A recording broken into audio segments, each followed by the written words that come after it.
Hello everyone and welcome. Dalam pemaparan kali ini, in our presentation today, we are heading out on a really fascinating journey together. We're going to unpack this brilliant framework laid out in a recent tulsiya or spiritual address by Pak Sukesti Martono.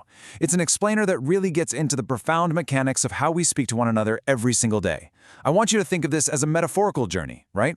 We're navigating our way out of this disorienting, confusing fog of deception, and we're stepping right into the clear, guiding light of honest, transparent communication. It's a journey that literally impacts our relationships, our peace of mind, and, as you'll soon see, our spiritual stand. So, Pak Sukesti Martono starts things off with this incredibly powerful, honestly almost poetic metaphor. On one side, you've got the light of honesty. When we communicate transparently, our words act just like a brilliant light. They guide the heart, they build solid trust, and they illuminate reality. But then, on the flip side, we have the fog of non-transparency. Think about the last time you walked through a super dense fog. It's totally disorienting, right? Shapes are all blurred, and you have no clue what's 2 feet in front of you. Well, deceptive, unclear words create that exact same atmospheric condition in our relationships. They just obscure the truth and keep everyone completely in the dark. And the stakes here? They are incredibly high. We're talking way beyond just being a decent coworker or a polite neighbor. There's this beautiful hadith from Bukhari and Muslim that tells us, "Indeed, honesty leads to goodness, and goodness leads to heaven." What this does is establish right out of the gate that honest communication isn't just some soft social skill you put on a resume. No, it's a direct, tangible pathway to spiritual reward. Every single time we choose transparency over that fog, we're actively walking that path to heaven. Okay, let's dive into this. How do we actually recognize when someone is, well, blowing smoke? Pak Sukesti Martono gives us a really clinical breakdown of 6 specific behavioral red flags of a deceptive person. And we can basically group these into 2 main buckets. First up, we've got verbal smoke, the actual words and tactics they use to confuse you. Things like circular answers, withholding info, constantly flipping their statements, and just illogical excuses. And second, we have the physical tells, those nonverbal clues like mismatched body language or literally physically avoiding direct questions. So let's break these down one by one so you know exactly what to look out for. The very first tactic of the fog is what we call circular answers. And look, we've all been there, right? You ask a totally direct question, and the person just starts talking and talking and talking. They string together these incredibly long, winding, empty sentences. It honestly feels like they're giving you this immense wealth of information, but when they finally take a breath and stop, you realize the core point was completely missing. They entirely evaded the direct response by basically hiding it in a giant maze of words. And that brilliantly illustrates the next 2 points, the sheer danger of half-truths and shifting realities. Because sometimes the fog isn't actually created by what's said, but by what is left unsaid. Withholding crucial information, giving someone just half the story when they absolutely need the full picture to understand reality, that is a huge hallmark of non-transparency. Now couple that with a person whose story is constantly changing. What they swore was absolute fact yesterday is suddenly totally different today. It creates this environment of absolute instability. It makes it practically mathematically impossible to trust the speaker because the ground beneath them is quite literally always shifting.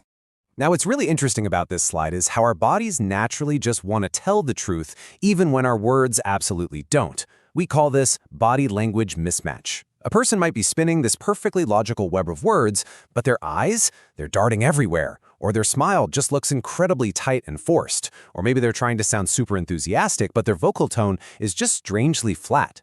You see, our conscience, our internal radar, is incredibly adept at catching these physical betrayals. We instinctively feel it when someone's physical actions are contradicting the lies they're speaking.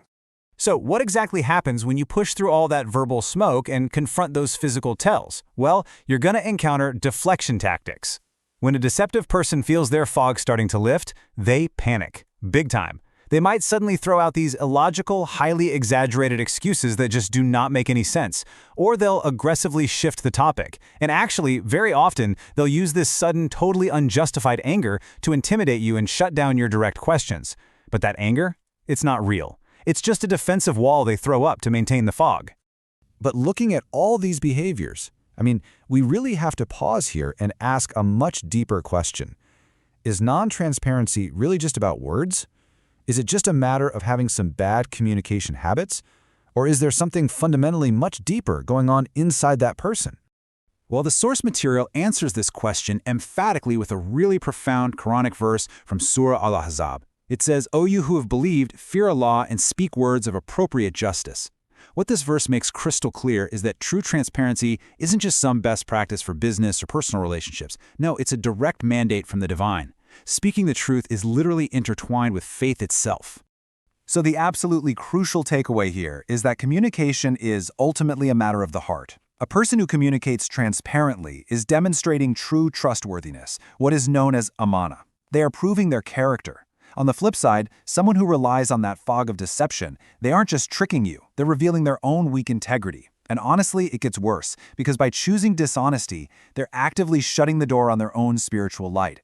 They're blocking goodness from even entering their own lives. Let's move to and see how this builds into some highly actionable advice. Because the big question is, how do we make sure we stay in the light? Well, Pak Sukesti Martono leaves us with 4 clear daily lessons. Number 1, proactively build trust through absolute honesty. Number 2, always deliver complete information. No half-truths, no holding back what people legitimately need to know. Number 3, align your words with your heart. Let me tell you, when your inside matches your outside, it brings this immense sense of personal peace. And finally, number 4, elevate your conversations. Make communication a way of inviting others to goodness, a path of dawah, rather than just a simple exchange of data. Ultimately, we're being invited to view our communication as a vast field of reward, a ladang pala. Every single conversation is a fresh opportunity. By choosing transparency, we aren't just maintaining healthy relationships with the people around us. We are maintaining our relationship with Allah. It's the ultimate level of accountability. Recognizing that every single word we utter is going to be accounted for, that completely transforms honesty from feeling like a heavy burden into this beautiful daily opportunity to earn spiritual reward. Which brings us to our final thought for this explainer. I really want you to take a second and reflect on your own conversations. The ones you had today, yesterday, and the ones you're going to have tomorrow. Are your words creating a fog? Are they confusing, obscuring, and misdirecting the people around you? Or are your words a guiding light, clear, honest, and just filled with integrity? The choice of what atmospheric condition we create in the world is entirely up to us. Thank you so much for joining me on this exploration of transparency, and I genuinely hope you step forward into the light.